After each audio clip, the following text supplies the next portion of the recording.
Salve, perkenalkan kami dari kelompok 13. Di sini kami akan membahas makalah kami yang berjudul Sejarah Gereja Katolik Stasi Kalimas Punggur. Makalah ini membahas tentang bagaimana awal berdirinya Gereja Katolik Stasi Kalimas Punggur. Bagaimana perkembangannya dari masa ke masa.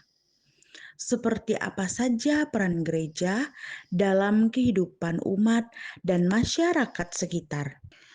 Kami berharap melalui presentasi ini kita bisa lebih memahami pentingnya gereja, khususnya di daerah pedalaman. Gereja Katolik tidak hanya hadir di kota-kota besar, tetapi juga di daerah pedalaman.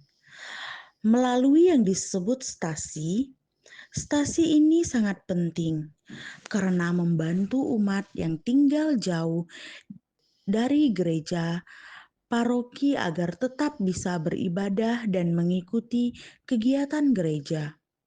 Selain itu, penulisan sejarah gereja juga penting.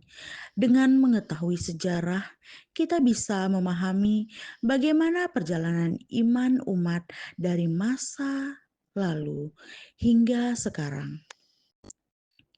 Kita juga bisa menghargai perjuangan para perintis gereja yang sudah bekerja keras membangun kehidupan iman umat.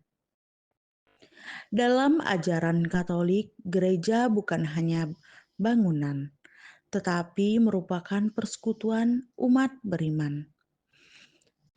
Artinya, gereja adalah kumpulan orang-orang yang percaya kepada Tuhan dan hidup bersama dalam iman.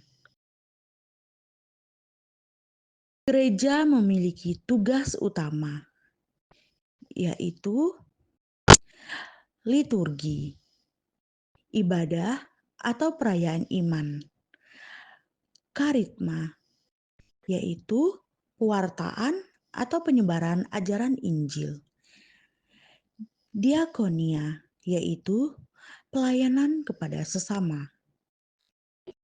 Sedangkan stasi adalah bagian dari paroki yang melayani umat di wilayah tertentu, terutama yang jauh dari pusat gereja.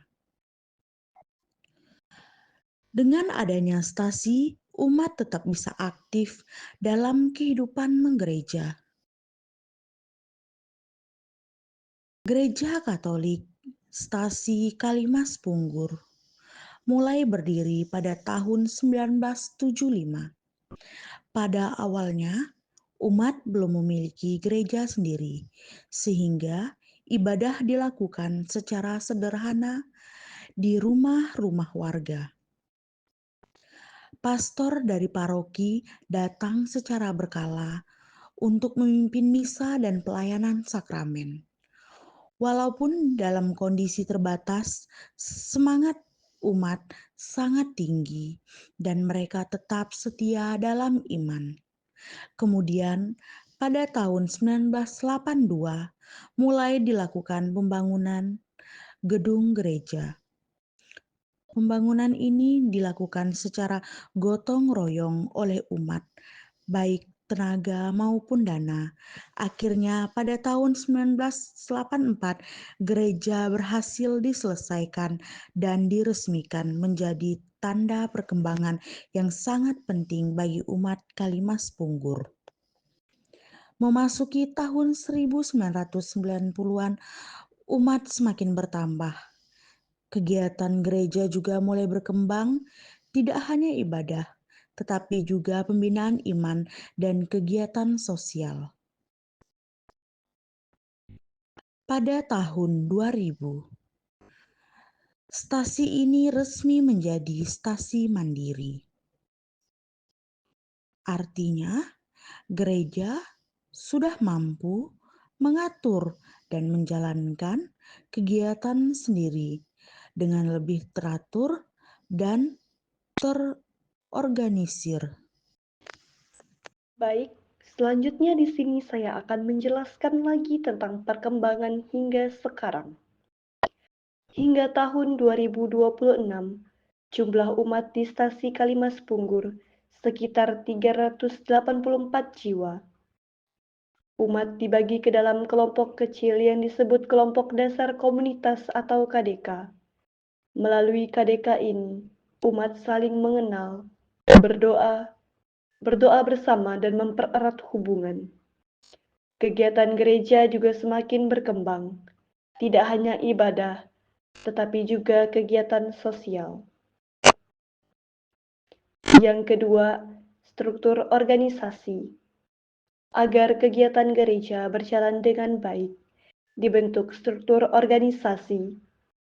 Struktur ini terdiri dari gembala stasi sebagai pemimpin atau ketua, sekretaris dan bendahara, komisi-komisi seperti iman, keluarga, sosial, dan budaya. Setiap bagian memiliki tugas masing-masing, tetapi bekerja sama untuk melayani umat. Yang ketiga, ada kegiatan gereja.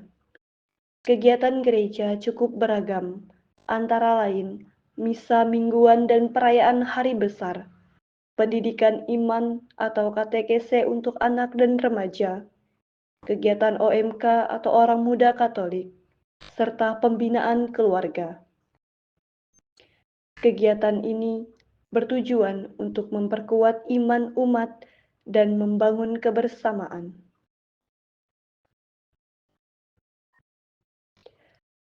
Yang keempat, ada peran sosial gereja.